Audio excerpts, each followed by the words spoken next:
Olá pessoal, tudo bem com vocês? Professor Felipe aqui, né? Estamos aqui para mais uma aula de Química, nossa segunda aula desse segundo bimestre.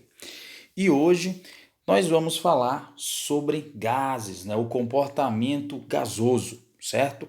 Olha só, nós sabemos que a matéria ela é encontrada, né, em três estados físicos, né? São eles sólido, líquido e gasoso. Beleza, olha só, no estado sólido nós temos volume definido e forma também definida, né? Os elementos no estado líquido nós já temos já o quê? Volume definido e forma indefinida. Como assim, professor? Forma definida, forma indefinida e volume definido. Olha só, se eu pego 1 litro de água e eu coloco em uma jarra, né? Então, beleza, né? Vai ter um volume ali. Agora, se eu pegar esse mesmo litro de água e colocar dentro de uma bacia, o que acontece? Vai ter outra forma, certo? Mas o volume vai continuar o mesmo, 1 litro.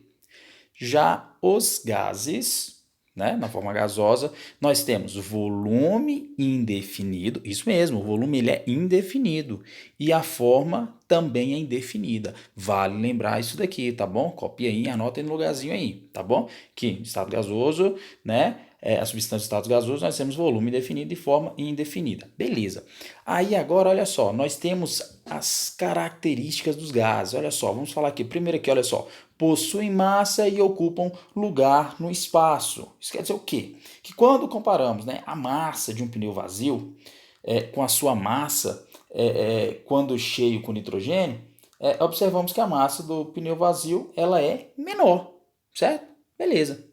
Outra característica é o quê? Que podem ser compressíveis, né? A gente pode armazenar grandes quantidades de gás em um recipiente de pequeno volume, né? Ou seja, eles são compressíveis. E também, olha só, exercem pressão, né? Por causa do movimento das moléculas, né, no estado gasoso, né? Podemos medir a força de colisão dessas partículas, né, com as paredes do recipiente, né? Beleza. E para fechar aqui, olha só, possui movimento browniano. Isso quer dizer o quê? Isso quer dizer que as moléculas dessas substâncias gasosas estão em movimento desordenado, né? Em relação uma às outras, né? Beleza. E sempre, gente, que a gente vai falar de gás, é impossível a gente não falar de pressão, tá? Então, olha só para a gente ver aqui, pressão. Como é que a gente calcula uma pressão? Olha só, pressão é o quê? É a força aplicada em uma determinada área, certo? Esse vai ser resultante da pressão. Ou seja, pressão é igual força dividido pela área em que essa força foi aplicada, certo? Lembramos que unidade de medida de força é newtons e de área é metros quadrados. Ou seja, pressão é a unidade de medida é newtons por metro quadrado, né? Beleza, então vamos para a parte boa, né?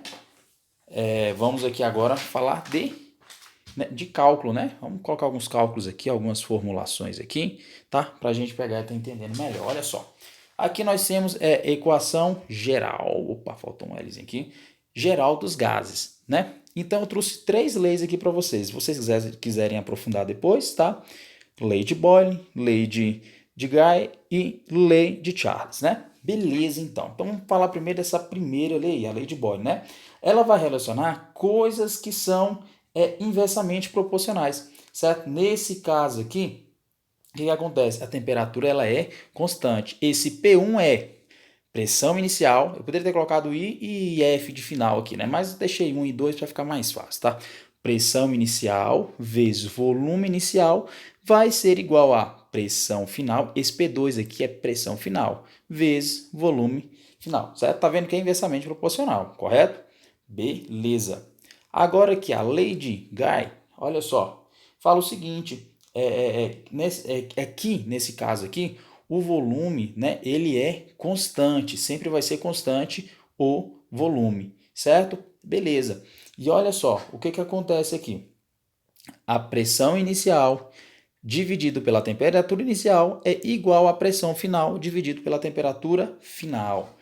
Beleza. E a lei de Charles? E a lei de Charles fala o seguinte, né? Aqui neste caso aqui, o que vai ser constante aqui vai ser a pressão, certo? Aqui é só, volume inicial dividido pela temperatura inicial é igual ao volume final dividido pela temperatura final, certo? Beleza, olha só, aqui e aqui, essas propriedades são diretamente proporcionais, aqui é inversamente, certo? Beleza, então o que acontece aqui, olha só, temperatura constante, lei de Boyle. Tá vendo que tem temperatura aqui? Não tem temperatura, então por isso é constante de um lado do outro, o que vai acontecer? Vai permanecer, então eu vou cortar de um lado do outro, por isso que não aparece. Aqui no segundo caso aqui, o volume é constante. Tem volume aqui? Não tem. Quando eu falo que é constante, pessoal, é que vai ter quanto aqui, dos dois lados da igualdade. Então eu vou cortar, certo? E aqui a pressão, tem pressão? Não tenho pressão, então quer dizer que a pressão aqui também é constante, beleza? Então olha só, então juntando essas três leis, nós chegamos em quê? Na lei geral dos gases, certo? Então a lei geral dos gases é o quê? Pressão inicial vezes volume inicial dividido pela temperatura inicial é igual a pressão final vezes o volume final dividido pela temperatura final. Beleza? Agora, se, por exemplo, aqui, a pressão aqui é constante, vamos supor que a mesma pressão, mesmo valor daqui é o mesmo daqui. Eu, opa, pá, cortei. Que lei que vai virar aqui, quando a pressão é constante, vai virar o quê? A lei de Charles. Vai ficar V1 sobre T1 igual a V2 sobre T2, certo? Se eu cortei o volume, se os volumes são constantes aqui, vai ficar igual a quem? Igual a lei de Guy, certo? Tem volume aqui? Não tem. Então, beleza, pessoal, olha só. Vou deixar uma atividade aí para vocês aí, para vocês fazerem aí, tá? Façam atividades aí, um formuláriozinho. Pessoal, olha só. Peguem as respostas de vocês, tirem foto, tá? Das questões que tem cálculo e me enviem, tá bom? Belezinha? Na próxima aula, tá? Vou fazer uma correçãozinha bacana para vocês, essa atividade que eu tô deixando aí dessas questões com cálculo, beleza? Tchau, tchau, pessoal. Um abraço e até a próxima.